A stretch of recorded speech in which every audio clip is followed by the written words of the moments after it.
Hi, welcome to Anchored and Reaching.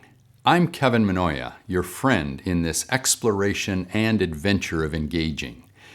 I hope to think with you and provide you with some moments that may challenge you, inform you, or affirm you. The idea is that we are people securely anchored in our identity as friends and disciples of Jesus. Because of that identity, we are also compelled to engage with people, systems, and thinking that's all around us. Sometimes that can cause tension in us or among us.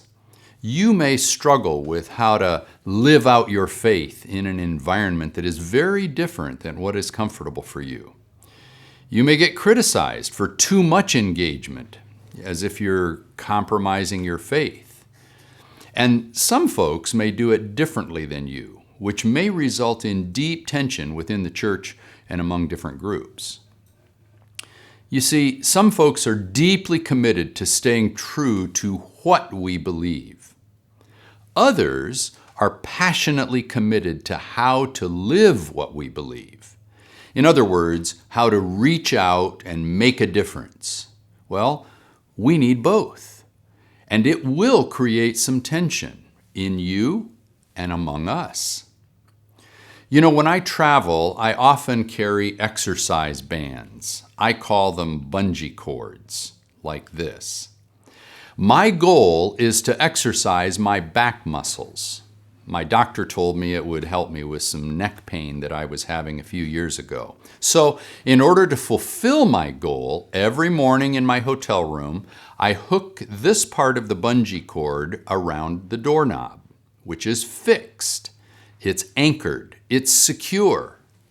Then I take the two ends in my hands like this and I pull them away from the doorknob and I reach into the middle of the room. I stretch the bungee cord to exercise my muscles. If I only hook the bungee cord around the doorknob but don't pull it into the room, the cord is anchored, but because it's hanging limp, it's not really fulfilling my mission of exercising my muscles. Conversely, I can hold on to the two ends and walk around the room all day long. But if it's not anchored to the doorknob, it won't fulfill my mission either. You see, it has to be both anchored and reaching in order to fulfill the mission. An interesting thing happens when I do this exercise. Because the cord is anchored and I am reaching with the ends to pull it, tension occurs in between. Stress, anxiety, tension. It will always occur for Christ followers when we engage. I can be anchored to sound Christian doctrine, but if I'm not reaching, I'm not fulfilling God's mission in the world. And I can hold tightly to the ends of the cord, but if I'm not anchored, I'm just being socially active without a transforming purpose. When I am both anchored and reaching, I'm able to fulfill my mission. When Christ followers are anchored and reaching, we are able to make a difference in our communities and the world. Whether through evangelism or social impact or being salt in the cultural issues that are sometimes really messy and challenging.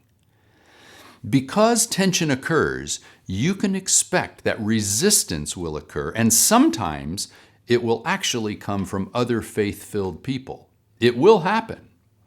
Now, rather than bemoan that as internal division or strife among Christian people, see it for what it is. It's the natural tension that will result among many people, some of whom are really adamant about being anchored, others of whom are really passionate about reaching into culture to engage. I hope that these various podcasts and video series will help you as you find your place, as you live into your passion, as you flourish in your calling to be anchored and reaching in fulfilling God's mission of bringing the kingdom near, wherever you are. Let's go.